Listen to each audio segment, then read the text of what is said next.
آسان اور مختصر تجوید القرآن کورس کی الحمدللہ یہ کلاس نمبر 38 ہے، اور کلاس نمبر 38 سے کلاس نمبر 40 تک یہ 3 کلاسیں بنتی ہیں۔ ان 3 کلاسوں میں 12 الفاظ کے ہجے کرنا سیکھیں گے۔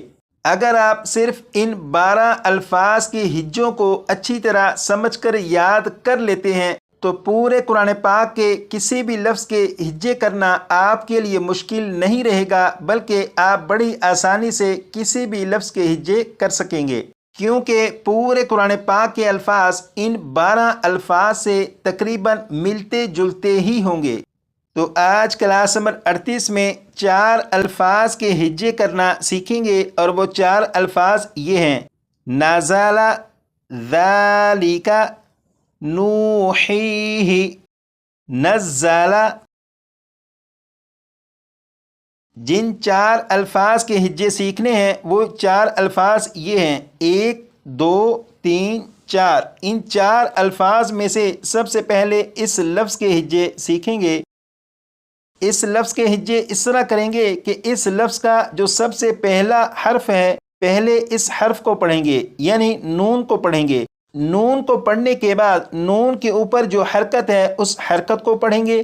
جب نون اور نون کی حرکت کو پڑھ چکے پھر نون اور نون کی حرکت کو ملا کر پڑھیں گے، جیسے بسم اللہ الرحمن الرحیم۔ نون زبر نا، ایک مرتبہ پھر سنیے گا، نون زبر نا۔ جب نون کے ہجے کر چکے اس کے بعد زا کے ہجے کریں گے، اور زا کے ہجے بھی اسی طرح کریں گے جس طرح نون کے ہجے کیے، یعنی پہلے زا کو پڑھیں گے، زا کو پڑھنے کے بعد زا کی حرکت کو پڑھیں گے۔ جب زا اور زا کی حرکت کو پڑھ چکے پھر زا اور حرکت کو ملا کر پڑھیں گے، جیسے زا زبر زا، ایک مرتبہ پھر زا زبر زا۔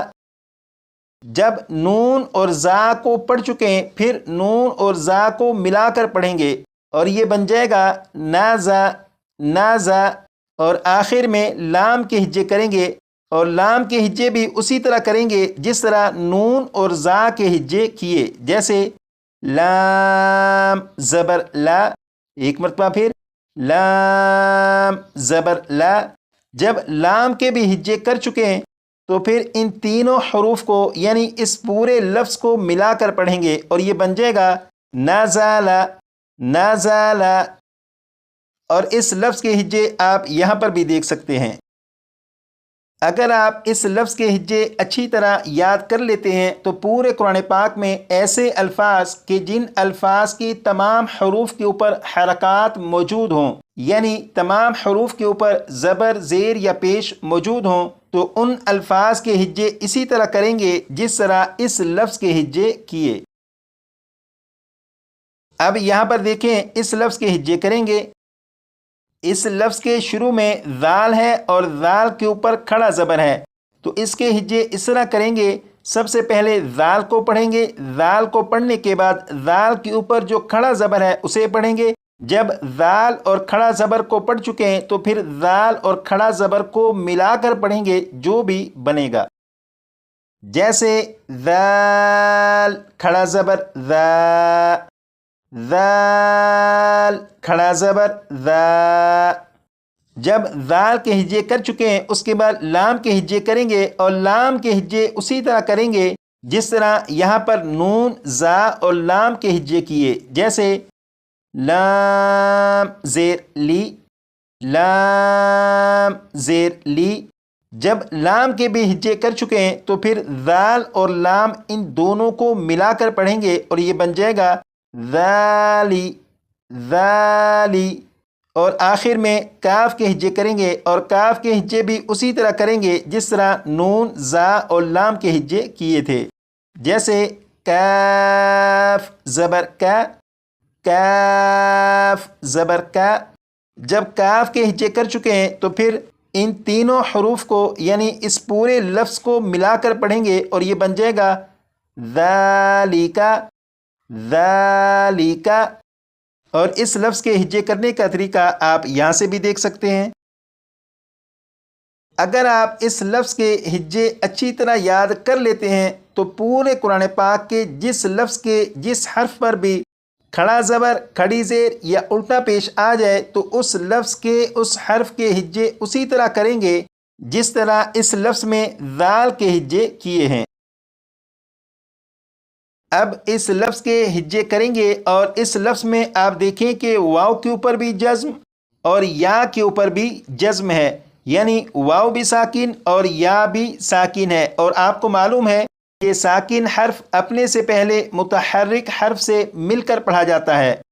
تو اس لفظ کے ہجے اس طرح کریں گے کہ اس لفظ کا جو بھی حرف ساکن ہے اس ساکن حرف کو اس سے پہلے والے متحرک حرف سے ملا کر پڑھیں گے۔ جیسے یہاں سے ہجے شروع کریں گے اور اسے پڑھیں گے نون واو پیش نو، ایک مرتبہ پھر نون واو پیش نو، اس کے بعد ہا اور یا ان دونوں کے ہجے کریں گے، جیسے ہا یا زیر ہی، ایک مرتبہ پھر ہا یا زیر ہی۔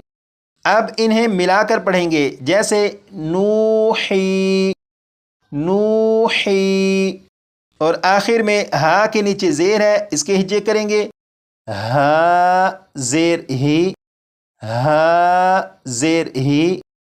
اب اس پورے لفظ کو ملا کر پڑھیں گے اور یہ پڑھا جائے گا نوحی نوحی۔ اس لفظ کے ہجے آپ یہاں سے بھی دیکھ سکتے ہیں۔ اگر آپ اس لفظ کے ہجوں کو اچھی طرح یاد کر لیتے ہیں تو پورے قرآن پاک کے جس لفظ کے جس حرف پر بھی جزم ہو اس لفظ کے اس حرف کے ہجے اسی طرح کریں گے جس طرح اس لفظ میں واو ساکن اور یا ساکن کو ان سے پہلے متحرک حروف سے ملا کر پڑھا۔ اب اس لفظ کے ہجے کریں گے۔ اس لفظ میں آپ دیکھیں کہ زا کے اوپر تشدید ہے، اور آپ کو معلوم ہے کہ جس حرف کے اوپر تشدید ہو وہ حرف ایک نہیں بلکہ دو حرف ہوتے ہیں، پہلا ساکن دوسرا متحرک۔ تو یہاں پر کیونکہ زا کے اوپر تشدید ہے تو زا ایک نہیں بلکہ زا دو مرتبہ ہے، پہلا زا ساکن دوسرا زا متحرک ہے۔ اس لیے جب اس لفظ کے ہجے شروع کریں گے تو نون اور زا کو ملا کر پڑھیں گے، جیسے نون زا زبر نز، ایک مرتبہ پھر نون زا زبر نز، اس کے بعد زا کو پڑھیں گے جیسے زا زبر زا، ایک مرتبہ پھر زا زبر زا۔ اب انہیں ملا کر پڑھیں گے نزا نزا، اور آخر میں لام کو پڑھیں گے جیسے لام زبر لا لام زبر لا۔ اب اس پورے لفظ کو پڑھیں گے اور یہ لفظ بن جائے گا نزالہ نزالہ، اور اس لفظ کے ہجے یہاں پر بھی آپ دیکھ سکتے ہیں۔ آپ ان چار الفاظ کو صرف چار الفاظ نہ سمجھیے گا، بلکہ یہاں پر آپ دیکھیں ذال کے اوپر کھڑا زبر ہے، تو قرآن پاک کے جس لفظ کے جس حرف پر بھی کھڑا زبر، کھڑی زیر یا الٹا پیش آ جائے تو ان کے ہجے اسی طرح کریں گے جس طرح یہاں پر ذال کے ہجے کیے تھے۔ اور کھڑا زبر، کھڑی زیر، الٹا پیش قرآن پاک میں 10,000 سے زیادہ مرتبہ ہیں۔